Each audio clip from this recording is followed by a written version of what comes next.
Continuamos hoy, amigo oyente, viajando por el libro de Amós, y llegamos ahora al capítulo 6. Como ya dijimos anteriormente, el viaje en este autobús bíblico a través de este libro de Amós va a ser un poco incómodo. Él nos habla directamente a donde nosotros estamos. Y a veces hay algunos oyentes que nos dicen que nos hemos acercado demasiado a ellos, pero que continúan escuchando porque piensan que así van a aprender mucho más de la Biblia. Bueno, no somos nosotros los que nos acercamos tanto en ese sentido, sino que estamos sencillamente tratando de decir lo que encontramos aquí, es decir, el dar una interpretación y una aplicación de la palabra de Dios. Consideramos que esa es una tarea que es nuestra. No estamos tratando de elevarnos a alturas inalcanzables de elocuencia y de convencerle a usted que somos buenos oradores. Tampoco estamos tratando de convencerle, amigo oyente, de que somos intelectuales. Quizá ni siquiera tuviéramos éxito si tratáramos cualquiera de esas dos cosas, pero no estamos interesados en eso. Y llegamos hoy al capítulo 6 de Amós. Y cuando llegamos a este capítulo, es el último capítulo de esta serie en la cual hemos estado desde el mismo comienzo. Los juicios sobre Judá e Israel. Comenzando con el capítulo 7, tenemos luego las visiones del futuro, y eso nos llevará a través de todo el resto del libro de Amós, y vamos a avanzar un poco más rápido a través de esa parte de esta profecía. Pero ahora hemos llegado al capítulo 6, y nos encontramos en el último de esta serie de 3 capítulos. En el capítulo 4 usted recordará que encontramos que Dios castigó a Israel en el pasado por sus iniquidades. En el capítulo 5, Dios castigará a Israel en el futuro por sus iniquidades. Y ahora en el capítulo 6, Israel es advertido en el presente, es decir, se refiere al día en que Amós escribió esta parte, y se les advierte que ellos deben apartarse de la iniquidad. Ahora él comienza presentando uno de estos ayes. Él no es un profeta que se especializa en estos ayes. Usted puede encontrarlos en varios de los otros profetas que ya hemos estudiado, y también lo puede ver en el libro de Apocalipsis. Aquí tenemos uno de estos ayes. Y uno de los significados que se le puede dar a esto es el de detenerse, mirar y escuchar, porque aquí tenemos algo que es importante. Es como la palabra pues. Él la utilizó, usted recordará, en el último versículo del capítulo 5. Dijo, os haré, pues, transportar más allá de Damasco. Y esa palabra pues es una palabra muy importante, como ya hemos dicho. Es como esa palabra por tanto. Alguien dijo que su pastor decía que cuando uno llega a la palabra por tanto, o la palabra pues, como la tenemos aquí, uno debe ver por qué está allí. Y creemos que esa es una buena indicación. Ahora esta palabra hay debería captar nuestra atención aquí en el capítulo 6. El versículo 1 entonces dice, ay de los reposados en Sión y de los confiados en el monte de Samaria, los notables y principales entre las naciones, a los cuales acude la casa de Israel. Lo que está sucediendo es que el reino del norte, que se encuentra en gran peligro, entregado al pecado, estaba tomando las cosas con calma. Y esto es algo que ellos estaban diciéndose uno al otro a manera de saludo. Al despedirse, quizá usted recuerde, hace algunos años la gente acostumbraba a decir, bueno, toma las cosas con calma. Ahora en el día de hoy se usa esta frase, que la pases bien. Bueno, creemos que es prácticamente lo mismo, y eso era lo que esta gente estaba diciendo. Y aquí dice, ay de los reposados en Sión. Ellos estaban disfrutando del lujo en medio de la abundancia, y muchas de nuestras naciones están haciendo lo mismo hoy. Nos encontramos en la misma posición, disfrutando de los lujos en un día de mucha abundancia.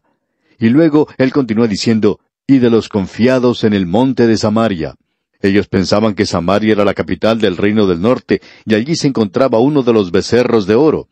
Acab y Jezabel vivían allí. Allí es donde estaba ese palacio de marfil. Y ese era un lugar que tenía que ser defendido. Tenía un muro alrededor de la ciudad, que estaba ubicada en una montaña o en un monte solitario. Había llegado a ser una ciudad muy importante, tanto que cuando los asirios la destruyeron, Herodes la volvió a reedificar. Herodes gustaba de construir bastante. Y notamos que él construyó nuevamente a Palestina. Él edificó a Cesarea. Él la construyó de la nada. Pero en Samaria, él volvió a edificarla porque era una localidad realmente maravillosa.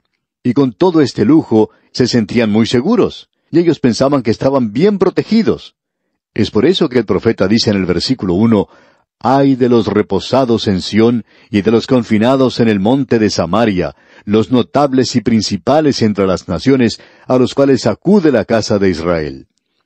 Ellos eran reconocidos en aquel día entre las otras naciones. Ellos pertenecían, por así decirlo, a las Naciones Unidas, y el reino del norte tenía mucho que decir. Así es que ahora Él les dice en el versículo 2 de este capítulo 6 de Amós, «Pasad a Calne y mirad, y de allí id a la gran Hamat. Descended luego a Gad de los filisteos. Ved si son aquellos reinos mejores que estos reinos, si su extensión es mayor que la vuestra». Calne, en realidad, era una de las ciudades que se encontraba en una de las secciones, en la sección interior del río Tigris y en la parte superior del río Sab. Las ciudades de Nínive y Calne estaban allí, y eso constituía un gran centro, por cierto. Y el profeta dice, «Pasad a Calne y mirad, y de allí id a la gran Hamat». Ahora, Hamat era la ciudad principal en Siria. Nos estamos dirigiendo ahora al sur. Y luego dice, «Descended luego a Gad de los filisteos». Gad se encontraba en el sur. Se encontraba en Fenicia, la ciudad principal de Fenicia, de los filisteos. Y dice, «Ved si son aquellos reinos mejores que estos reinos, si su extensión es mayor que la vuestra». Es decir, vayan a ver, vayan a observar esas otras naciones. ¿Por qué piensan ustedes que son superiores a esas naciones? Ustedes no son superiores. Ustedes tienen los mismos pecados que ellos tienen. Y la responsabilidad de ustedes es aún mayor. Ellos no tienen una revelación de Dios, pero ustedes sí la tienen. Ahora él menciona aquí 3 pecados nacionales de la nación. Y estos son los 3 pecados que hicieron caer al reino del norte. También provocaron la caída del reino del sur. Esto fue lo que hizo caer a Babilonia, a Egipto, fue lo que hizo caer a Grecia y a Roma, y eso es lo que ha hecho caer a grandes naciones de este mundo. Esta es la razón por la cual naciones que eran de primera categoría ahora han llegado a ocupar un lugar secundario. Así es que estos 3 pecados son pecados nacionales, y son pecados que Dios juzgará cuando Él juzga a estas naciones. El pecado número 1 que encontramos lo vemos en el versículo 4. Pero antes creemos que es necesario leer el versículo 3, donde dice, «Oh vosotros que dilatáis el día malo y acercáis la silla de iniquidad». Es decir, ellos dicen, «Sí, un día viene, pero no está cerca. No es necesario preocuparse por eso». Y usted recuerda que eso fue lo que Ezequías le dijo a Isaías cuando éste le dijo que se acercaba un juicio sobre el reino del sur, que ellos iban a ser llevados a la cautividad. Y Ezequías preguntó si sería en su día. Isaías le dijo, «No, no será en tu día». Y aún Ezequías, quien era un gran rey, dijo, «Bueno, entonces está bien». Gran cantidad de nosotros hemos pasado a nuestros nietos una deuda y naciones que tienen problemas hoy. Cuando uno tiene algún hijo, se preocupa por los días en que ese niño va a vivir en esta tierra. Pero cuando ese niño ya crece y se desarrolla, ya no se preocupa uno tanto como antes. Pero entonces comienza uno a preocuparse por los nietos y por el mundo en el cual les toca vivir a ellos. El día malo se acerca, amigo oyente. Ahora, ¿cuáles son los 3 pecados que destruyen una nación? El número 1 es el que vemos en el versículo 4 de este capítulo 6 de Amós, donde dice, «Duermen en camas de marfil y reposan sobre sus lechos, y comen los corderos del rebaño y los novillos de en medio del engordadero». Aquí se mencionan 2 pecados en realidad, el sexo y la glotonería. Esos son pecados de la carne, y los hemos llamado en nuestras notas como glotonería. Y quisiéramos cambiar esto y llamarlos pecados de la carne, de glotonería y sexo. Y si usted tiene allí las notas y bosquejos correspondientes a esta sección, a este capítulo, le rogamos que incluya este cambio en ellos. Tache la palabra glotonería y agregue entonces la frase pecados de la carne, de glotonería y sexo. Ese es el cambio que debe incluir allí. Y esas son las 2 cosas que se mencionan aquí. Ahora él dice, duermen en camas de marfil. En Samaria, Acab y Jezabel habían edificado un palacio de marfil. En las excavaciones que se ha hecho en esa zona, se ha descubierto una gran cantidad de objetos, vasos y otras cosas en las ruinas de ese gran palacio. Y esto representa la vida de la clase alta de aquel día. Ellos duermen en camas de marfil. Ellos tenían camas muy amplias y estaban tomando las cosas muy tranquilamente. Y eso, digamos de paso, nos sugiere el sexo. Aquí dice, y reposan sobre sus lechos. Eso era lo que ellos estaban haciendo. Y eso es lo que se ha dicho en nuestro día. Alguien dijo como respuesta a ese movimiento de liberación de la mujer que el lugar de la mujer es en la cocina y en el dormitorio. Y eso, amigo oyente, es algo terrible de decir. No estamos de acuerdo con eso para nada. Pero ese es el color y la forma que se le da a esto en muchas naciones del presente. Ahora podríamos citar una cosa después de la otra aquí, pero no vamos a entrar en detalle. Solamente vamos a destacar algo que apareció en una revista muy popular, donde se presentaba el cuadro de la capital de una gran nación. Esto ocurrió hace ya varios años, y hablaba en cuanto a la vida social que tenía lugar en esa capital. Era una época cuando todos se reunían y hablaban de quién saldría con la esposa de quién, y quién era infiel a su esposa. Hablaban de la borrachera del día anterior, y era sorprendente leer esto en esa clase de revista. Como dijimos, ocurrió hace ya varios años. Pero nos preguntamos lo que puede ser eso en el día de hoy. No se menciona allí un partido político, sino que se indica que toda la gente que ha llegado a ese lugar se entrega a esa clase de cosas. Pensamos que quizás se presta más atención al sexo en estas grandes capitales que a cualquier otro problema que usted y yo tengamos en el presente. Cuando uno ve a estos legisladores en la televisión, aparecen como personas bastante serias, muy sobrias, pero cuando uno observa su vida social, entonces podemos ver que es muy diferente. Por supuesto que esto no es así en cuanto a todos ellos, pero la gran mayoría sí lo es, y la vida social en las capitales es algo bastante corrupta. Ahora, no hay ninguna nación que haya podido sobrevivir una cosa así. Roma, probablemente la más grande de todas las naciones, y una nación que vendrá otra vez en los últimos días, gracias a la ayuda que le dará el Anticristo, pero Roma cayó. ¿Por qué cayó? No fue ningún enemigo de afuera que destruyó a Roma, sino que fue algo de adentro mismo. ¿Por qué cayó? Bueno, el escritor Gibbon, en su libro en cuanto a la declinación y caída del Imperio Romano, menciona lo siguiente, que la destrucción de la familia fue una de las cosas importantes. Cuando la inmoralidad entra a una nación, ésta comienza a caer.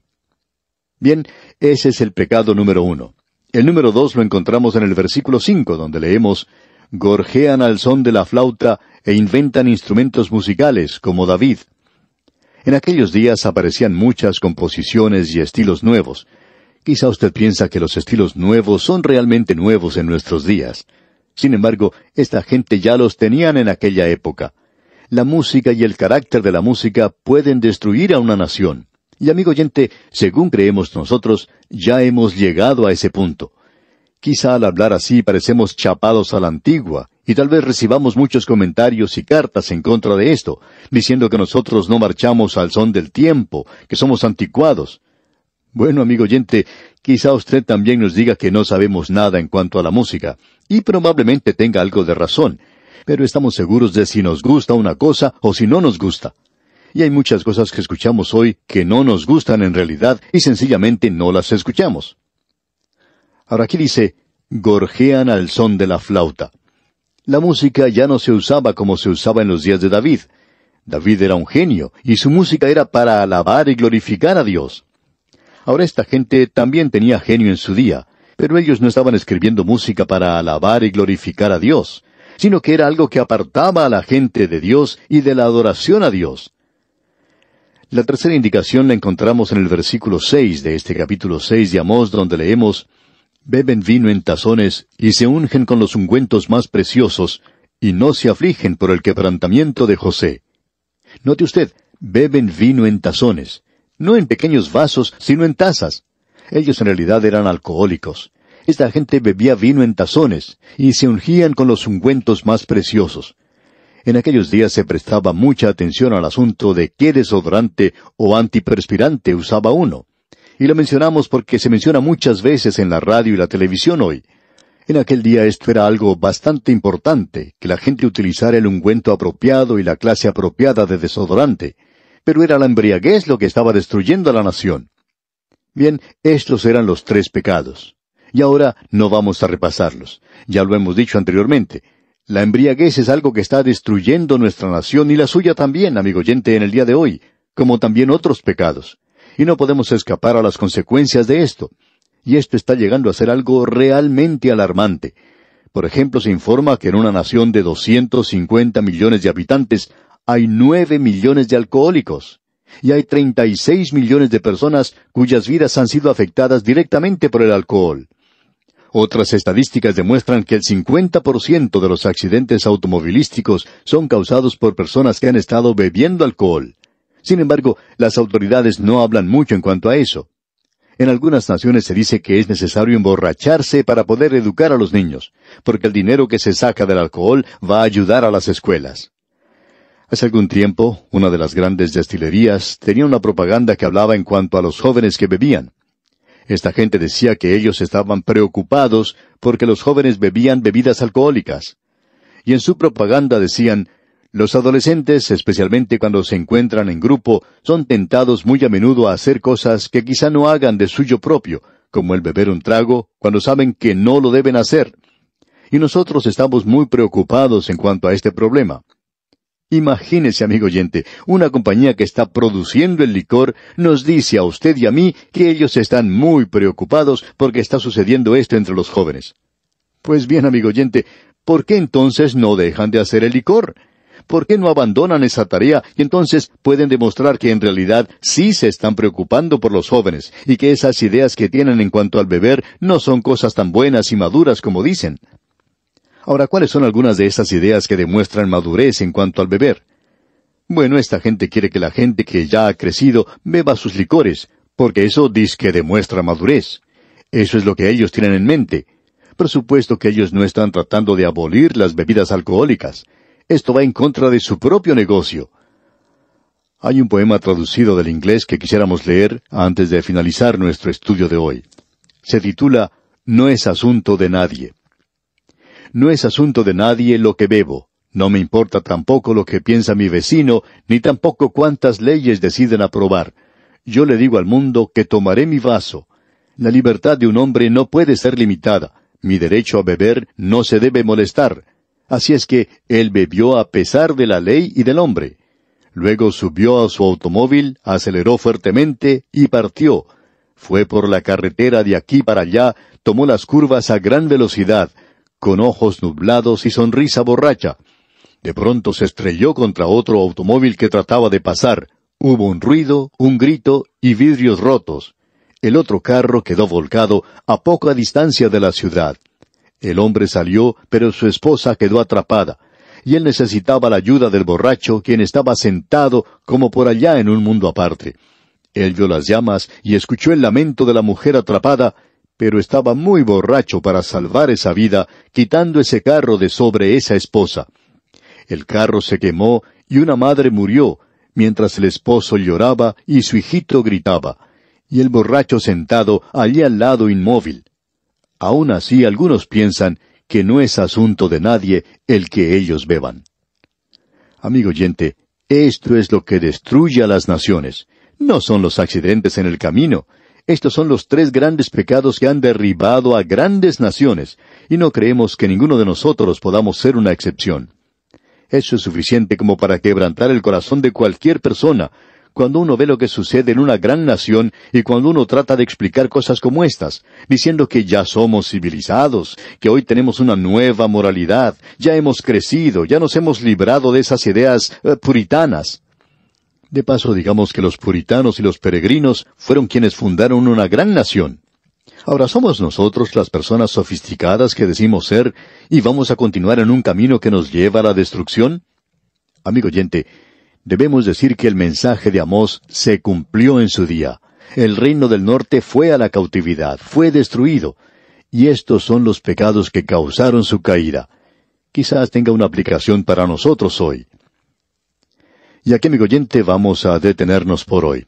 Pero antes, le sugerimos leer todo este capítulo 6 de Amós, para estar así mejor preparado para nuestro próximo estudio.